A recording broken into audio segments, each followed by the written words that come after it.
This article is about nations and maybe God's perspective on them. We learned that there was effectively 70 nations created in the Table of Nations found in Genesis. And these nations were places where languages were given to people, probably in the written form originally. And as nations, they could preserve through educational institutions and cultural settings and governments those languages in a written form with all the possibilities for history and for culture to thrive.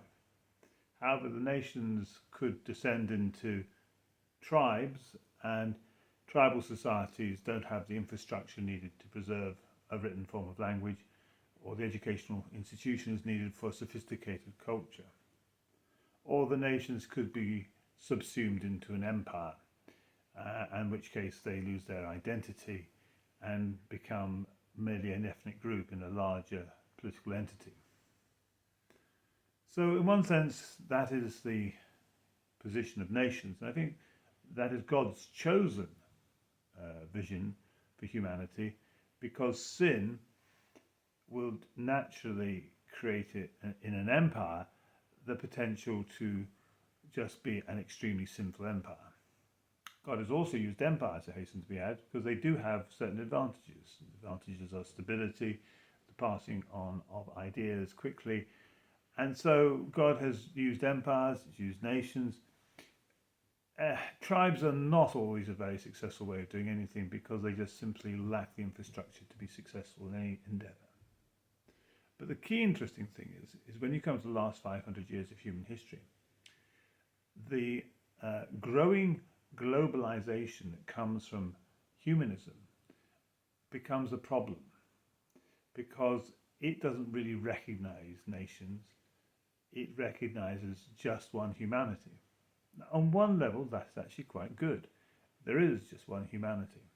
But God has ordained nations to protect us from the effect of sin in the hands of one humanity.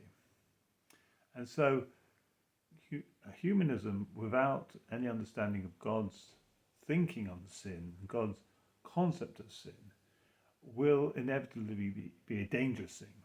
And we saw that with the French Revolution, which was the first military exercise of humanism, you might say. And then you see humanism ultimately in communism, and you could argue aspects of German militarism in World War One and Nazi ideology in World War II, derived from an anti-God position which draws upon the humanism of science without God, and particularly the theory of evolution with its concepts of potential racism. It doesn't have to be, but the reality was that Hitler's vision of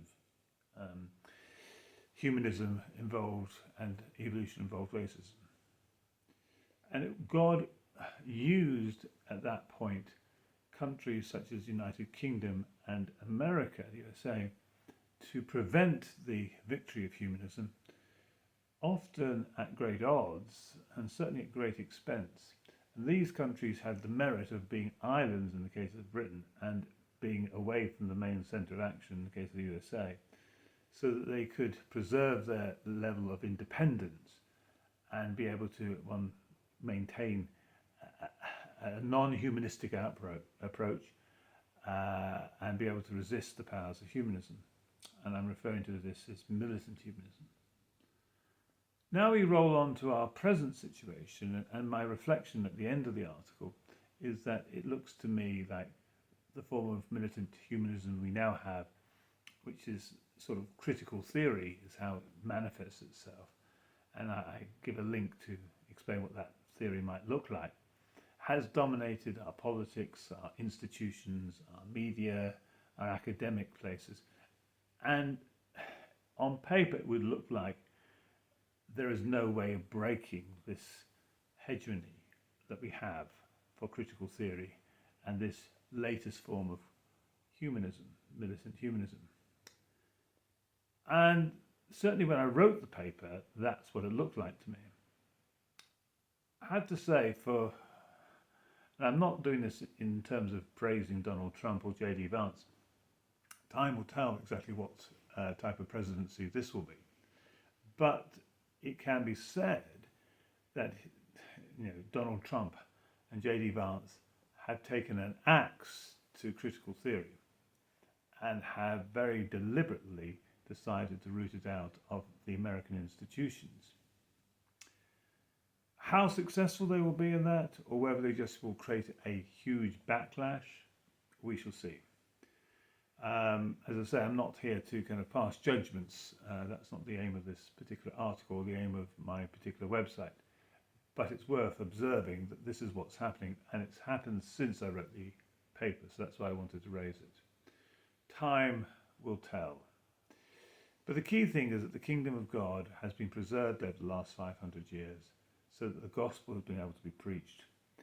And I see militant humanism as being the most serious attack on the gospel. And I watch with interest how the next few years pan out. But I do think the church needs to pray, and pray that God keeps open the door of opportunity for the gospel. And pray for people in Europe and in North America and other places which have been affected by critical theory and militant humanism. Pray that God would open eyes to see the beauty of his gospel and the wonder of his truth. Well, thank you for listening.